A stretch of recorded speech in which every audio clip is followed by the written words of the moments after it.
शब्दसुमनाने अगदी मनापासून तुमच्या मनापर्यंत स्वागत करते. आजचा हा जो कार्यक्रम आहे तो आहे पालक सभा, शिक्षक पालक सभा. तर या शिक्षक पालक सभेमध्ये की माता पालक सभा याच्या आधी आम्ही शाळेमध्ये आयोजित केलेली होती. शिक्षक पालक सभाही होत होत्या आणि आजचा ही पालक सभा आयोजित करण्यापाठीमागचा जो उद्देश आहे की प्रत्येक पालकाची आणि विद्यार्थ्यांची आणि शिक्षकांची हा जो त्रिकोण आहे हा त्रिकोण व्यवस्थित असेल तरच विद्यार्थ्याची प्रगती होते. आपल्या सर्वांचं एकच ध्येय, जे तुमचं ध्येय आहे की माझा मुलगा हा घडला पाहिजे, पुढे गेला पाहिजे, आणि आमचं सुद्धा तेच ध्येय आहे की आमचा विद्यार्थी घडला पाहिजे आणि आमचा विद्यार्थी घडावा या उद्देशाने आम्ही आतोनात प्रयत्न करतो. आणि त्यासाठी आम्हाला गरज आहे ती फक्त तुमच्या सहकार्याची. आणि आम्ही खूप विशेष असं सहकार्य मागत नाही की फक्त तुम्ही मुलांकडे थोडंसं लक्ष द्या.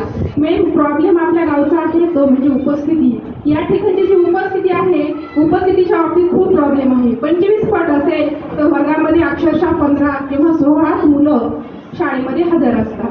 ऊसतोडीला जातात तेव्हा ऊसतोडी ठीक आहे, त्यावेळेस सुद्धा बघतो आम्ही या ठिकाणी व्यवस्था केलेली असती, परंतु मुलांना तुम्ही येथे ठेवत नाही, सोबत घेऊन जाता आणि याचा परिणाम त्याच्या संपूर्ण भवितव्यावर होतो. आज जर 4थीचा वर्गाचा अभ्यास केला तर अशी जी मुलं आहेत जी ऊसतोडीला गेली ती वाचनामध्ये पूर्ण शून्यावर आहे.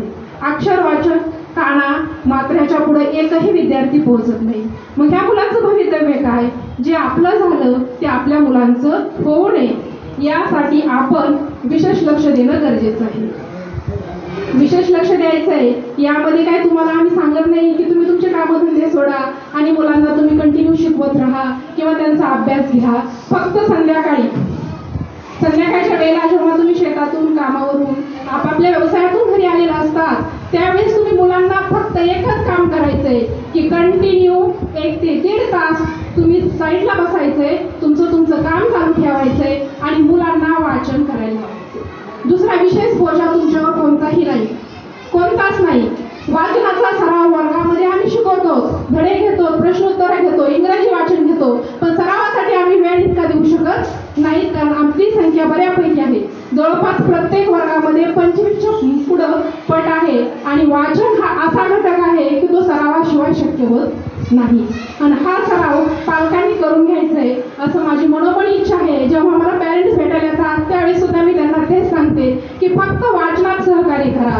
घरी पुस्तकं घेऊन आता माता पालक आहेत त्यांना मी बऱ्याचदा सांगत असते की तुम्ही स्वयंपाक करत करत बाजूला बसवा आणि त्यांचं वाचन घ्या. वाचल्याशिवाय वाचाल तर वाचाल अशी एक म्हण आहे. मग त्या पद्धतीनं तुम्ही वाचायला मुलांना शिकवणं तुमची सुद्धा जबाबदारी आहे. त्याच्याशिवाय तो आपल्या देशाचा एक चांगला आदर्श नागरिक बनणार नाही. आणि वाचता नाही आलं तर खूप अडचणी येतात बघा. 2-3 दिवसापूर्वी माझ्याकडे पॅरेंट्स आलेले होते, त्यांच्या मिस्टरांना वाचता येत नव्हतं. मग त्या ताई इतक्या नाराज झाल्या की माझ्या मुलाची वेळ येऊ नये. मग ही वेळ येऊ द्यायची की नाही हे तुमच्यावर अवलंबून आहे. आम्ही सहकार्य आमचं कंटिन्यू राहील, परंतु तुम्ही त्यांना घरी थोड्या वेळ बसवायचे. आमचं सहकार्य, आमचा स्टाफ, तुम्ही खरंच गावकरी. मी 2च वर्ष झालं की या शाळेमध्ये आलेली आहे आणि तुम्ही खरंच भाग्यवान आहात की तुम्हाला एवढा सुंदर अगदी सोन्यासारखा स्टाफ किंवा शिक्षक तुम्हाला मिळाले. आम्ही 10 जण आहोत. 10 जण असून सुद्धा तुम्हाला वाटत असतील की 10 जणांच्या 10 तारा आहेत, परंतु तिथं तारा नावाचा प्रकारच नाही. 10 जण अगदी एकोप्याने राहतात आणि जिद्दीनं मेहनतीनं प्रत्येक वर्गात शिकवतात. दुसरी आणखी गोष्ट मी ह्या स्टाफबद्दल बोलेन की प्रत्येक शाळा बघते. माझी 4थी शाळा आहे वडवणी तालुक्यामध्ये.